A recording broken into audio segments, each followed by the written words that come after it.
Hello, everyone, and welcome to Tarot with Cleopatra Phoenix. I'm Cleopatra Phoenix, and I'm glad that you're joining me today, June 7th, Friday. It is the day of Venus, so we have our green candles in honor of that. I'm having my rose lemonade tea. And we are going to have a good time this morning. It's been a while since I've been here with you all. I know.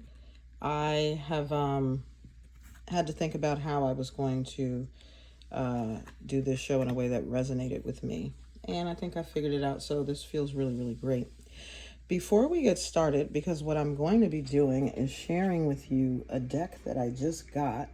It's not a tarot deck, it's an oracle deck, but I just thought it was so nice. I saw a reading recently where someone was using this deck, and I just had to have it. And so we'll be pulling 3 cards from that today. But before we do that, I wanted to also tell you that there was a new moon yesterday, for those who don't know. New moon's a wonderful time for you to set your intentions for the month and manifest the things that you want to come into being. And in honor of that, I wanted to pull from this other deck that I have, and I'm going to be sharing more cards from this deck with you in future episodes. It's called the Lavish Earth deck. It is a crystal affirmations card.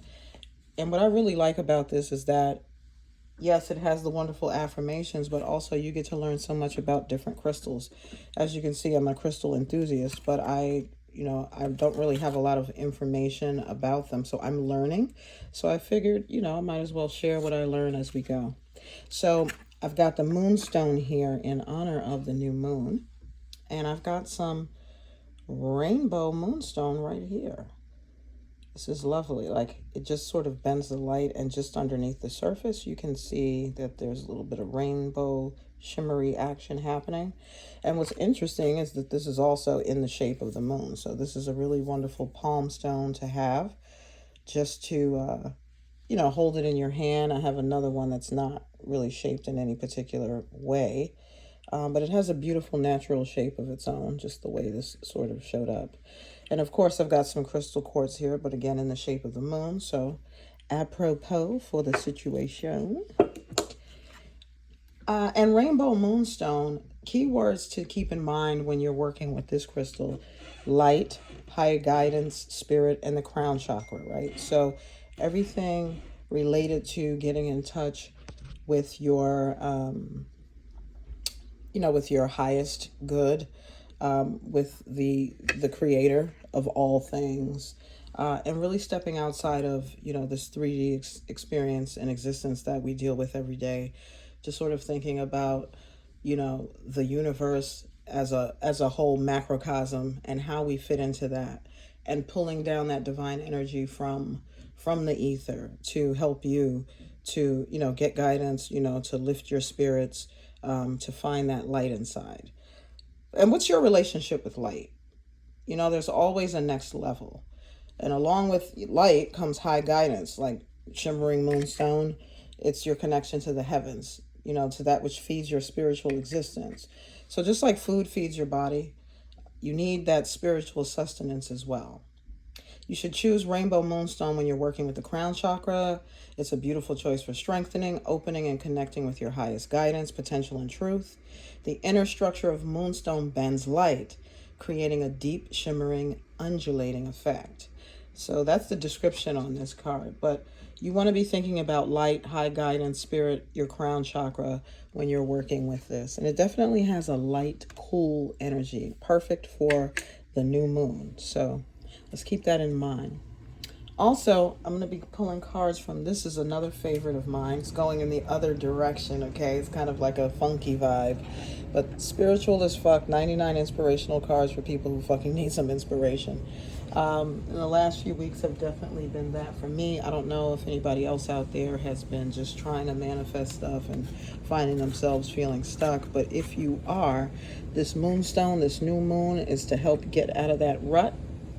And the card that we're pulling from the Spiritual as Fuck deck today says, stop stressing over shitty as fuck people. The vast majority of our time spent in strife and stress is simply because we're stressing over shitty people. If you catch yourself thinking about a shitty person, take a moment and think about an awesome human. If you're going to spend time crawling up other people's asses, it might as well be somebody awesome. So that is the advice for today. If you're going to crawl up an ass, it might as well be a sweet ass, right? All right. So I'm going to share a couple of my intentions for the month in light of the new moon. And I've decided today, first of all, can't is not in the vocabulary today. We're not doing that today or for the rest of this month. Anything we conceive of and we want to do, we're going to do that. And what are we going to do it with? Grace and poise all day. Serenity is the name of the game this month. You're going to believe in yourselves. You're going to do all those things that you said you couldn't do. You're taking the word can't out of the vocabulary. Can do is the attitude for this month. All right, guys. So as I mentioned, we have the character oracle, and I'm going to pull 3 cards from that today, and we're just going to go through what that looks like. Shout out my beautiful glass filled with rose lemonade. Yeah. Let me take a sip of this. Oh, and speaking of rose lemonade, let me tell you guys, if you like what you're seeing and hearing, please consider buying me a coffee. There's a link in the description to where you can support the channel. It would be greatly appreciated. All right, so I pulled 3 cards earlier from this character oracle deck, and I'm just going to put them out in the order that I pulled them. Dancer, homeless, dancer, boss. All right, so let me tell you a little bit about what I like about these cards so much. They have the keywords on the front, and obviously they have the positive connotations and the negative connotations as well. And one of the reasons why I found this interesting and why I really like this deck of oracle cards is because it basically lays out the crux of the situation you're dealing with. So yeah, you have some symbolism obviously in the photos. And it's interesting because I was reading some of the reviews on this deck, and people were saying, well, you know, just be prepared because it looks like the artwork is AI generated. I mean, we're living in a time of AI, right? So, I mean, it is what it is. However they came about, I still feel the energy off these. So I think it's important to note that regardless of how a deck is created, if it speaks to you, it speaks to you. This one speaks to me. Another one of the reasons why I really like this is because, like I said, it has the positive and negative connotations on it. I have been struggling back and forth in terms of my reading about whether I'm going to deal with reversed cards or not. And I was actually talking with a friend about that. We are often terrorized by the prospect of receiving reversed cards, right? Usually they mean something bad. So we kind of feel bad when we get reversed cards. We feel trepidation. We feel a little bit of, ambivalence when we get those cards. But the issue is that we live in a binary world, okay? We live in a world that deals with duality. So what that means is that you can pull cards that are right side up, but the shadow aspect of it, we all have a shadow aspect to ourselves, right? We have good and bad in us. Everybody deals with these polarities as part of daily life. So if you get a card that is upright, you feel great, that's fine. And if you get one that's reversed, you feel like, oh my God, is something bad going to happen? But the truth of the matter is that these two conditions exist at the same time. You're not going to have positive without the possibility or, the inevitability of the negative, and vice versa. If things are down, if you feel low, you got nowhere to go but up. So it's kind of like just like in music, if you're dealing with harmony, right? You have one note, but if you play that one note, even without playing a chord, you still have those overtones and undertones that exist within that one note. It's almost like an analogy would be that every note exists within the one note. Just like, a drop of water is a small version of the ocean. contained in the drop of water is the ocean, and in the ocean is contained a drop of water. That was really clunkily said, but you know what I mean. So it's the same thing. So when I saw these cards and I see, so for example, homeless, and we'll get into the interpretations in a second, unemployment, solitude, hunger, bankruptcy, wandering. Some of these words trigger responses that are negative. Some of them are kind of neutral, right? And so even if I found that when I'm doing readings for people, even if the card is upright, there's still, I feel, a warning there, or, a cautionary word there. Like, yes, things are great, but, be mindful, that it could easily, in an instant go in the other direction. And it doesn't mean that you're supposed to feel insecure, but you're supposed to be mindful that for every action, there's an equal and opposite reaction. And for every situation, there is its opposite. And between the situation and its opposite, there are all of these different degrees, right?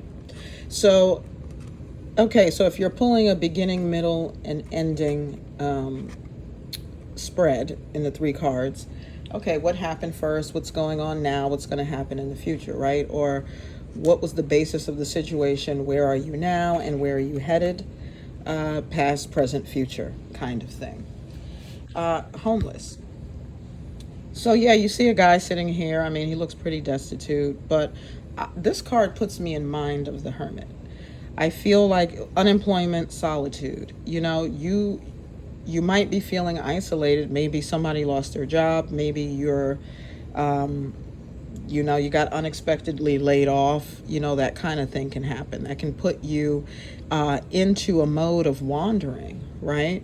Bankruptcy, hunger, solitude. But, these don't necessarily have to be 3-dimensional experiences, meaning these don't have to necessarily correlate to what's happening in your day-to-day life. This could be a commentary on what's happening spiritually. Unemployment. Are you working somewhere where you're not feeling fulfilled? Solitude is not necessarily a bad thing. Are you finding yourself, now that you don't have that direction that you used to have, now you're seeking solitude, or you find yourself involuntarily dealing with solitude? Are you hungry for something spiritually? Are you hungry for a relationship? Are you hungry for connection with people? Bankruptcy. Spiritual bankruptcy is a real thing that people deal with. Feeling as though, you've lost your way. A lot of people, they're always looking for some sort of connection with the creator, or with, something that's bigger than themselves.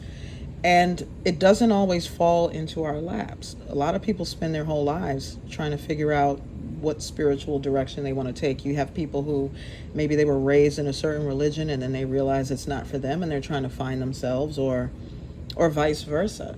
So that bankruptcy, that hunger, that solitude, that unemployment, that could also speak to a lack of direction. And certainly with the last word, wandering, you can kind of see how that could come into play.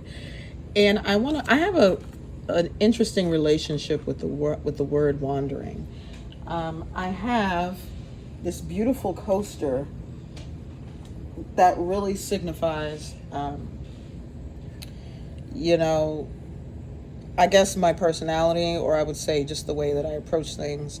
Sometimes when I'm trying to shake things up, I will do something that I typically don't do. I'll take a different route to work, or I'll, walk into a store that I've passed by so many times and say, what's in here? Or I'll look at a book that somebody's reading on the train or the bus and make a note of the title and just read it without even knowing what it's about.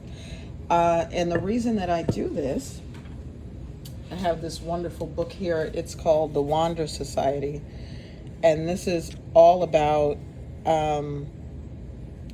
just exploring and being in the unplanned moment, being open to the unknown, right? That unknown, that uncertainty where all the magic happens.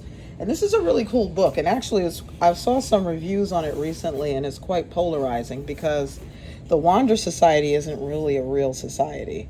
It's supposed to be this secret underground movement, but it's been invented for the purposes of the book. And I think a lot of people were disappointed that this wasn't a real society for them to join, which I also find kind of interesting, because it's like, why can't you just do your thing without it being some society that once again gives you the, the security of feeling like somebody's established something and you just have to join it. Sometimes you just have to establish your own. And even though, you might be, things might be looking down, maybe you're looking crusty and dusty to people, you don't have your proverbial shit together. Not all who wander are lost. Sometimes you have to go out into the wilderness to find yourself. You have to cross that desert and cross that abyss to find out who you really are. So that bankruptcy could be a good thing. It could be a good thing. To be hungry is a good thing. It means that you're going to go after what you want. Solitude can be a good thing. It means in the silence and in those quiet spaces, you can find out who you really are. Unemployment can be the impetus for somebody to start their own business, for you to, to take the bull by the horn, so to speak. And I think this dancer is a great follow-up to that point.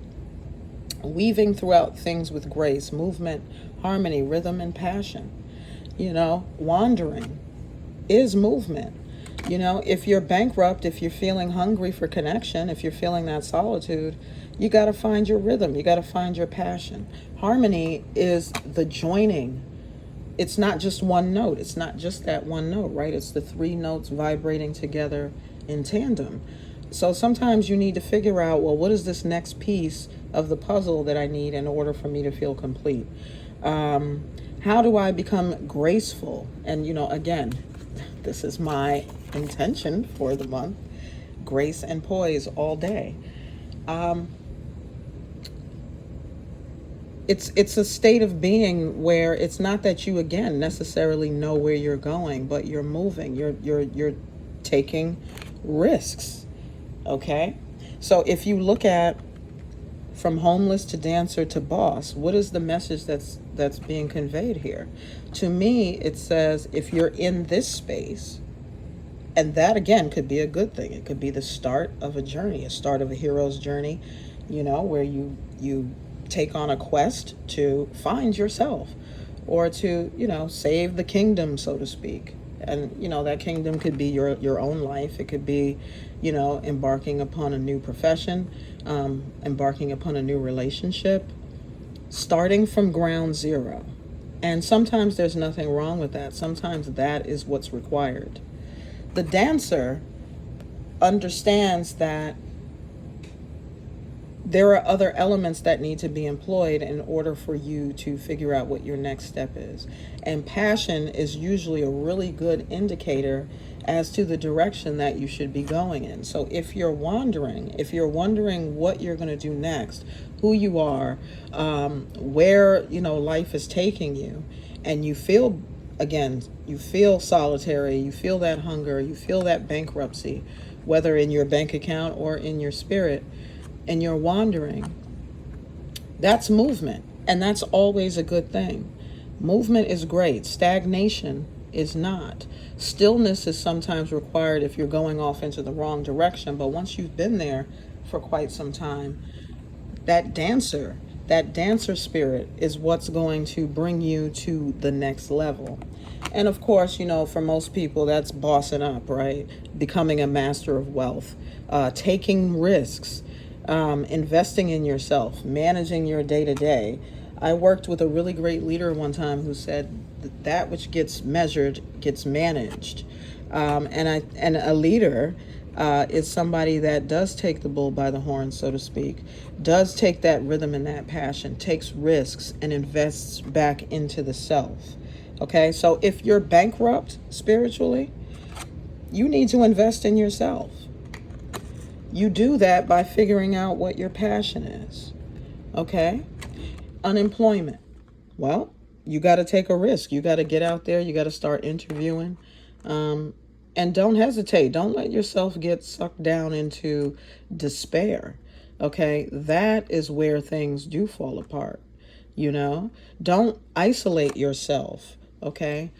Harmony and rhythm, those require, sometimes the help of others, getting, like I said, out of your comfort zone, taking risks, investing in yourself, being a leader of your own life, And again, with this new moon, you have ample opportunities to do that. So get your crystals, go look for some inspirational quotes, find some really beautiful people, some awesome people to help you get to where you need to go. And you should be straight. And remember, can't is not in the vocabulary. It's not just for me. I mean, I can't imagine a human being on this planet that couldn't benefit from that information or that advice. Can't is not in the vocabulary today. Just try it. Nobody's saying that you have to change your whole life overnight. Okay, obviously, a journey, it requires taking some steps. It requires some movement. Okay, weaving things with grace after having been solitary or after having wandered and not being really sure where you're going, you're not going to just turn around and just become this graceful thing out of nowhere. It's going to require some risk. It's going to require some investment in yourself. You're going to have to manage all of this, your mood, okay? Making sure that you don't slip down into despair, like I said, becoming a leader of your own life and your own aspirations. Like, it's possible. All of that is possible to do. So it's been about 20 minutes. I think we can leave it there. But again, I'm really happy to be back. This feels really, really, really good. And I'll be back tomorrow, hopefully with a different deck to show you. And a different, crystal card to show you, but rainbow moonstone. And I didn't even know that there was a particular kind of moonstone. I have some other pieces of moonstone that they're not quite as brilliant as this. So I really feel like there's a special message that's here for us today with this crystal. This new moon, I'm feeling very optimistic for the future. I hope that you all are too. I hope that you have an amazing day today. It's great. Have a great weekend and week ahead. And I'll be seeing you soon. So thank you. This has been Tarot with Cleopatra Phoenix. I'm Cleopatra Phoenix. And remember that this is all a dance. It's all a song. It's all a painting. Okay? Try to find the grace and the love within every situation. And remember that you're beautiful, you're special, and the world needs you. Otherwise, you wouldn't have been born. All right, take care. Bye-bye.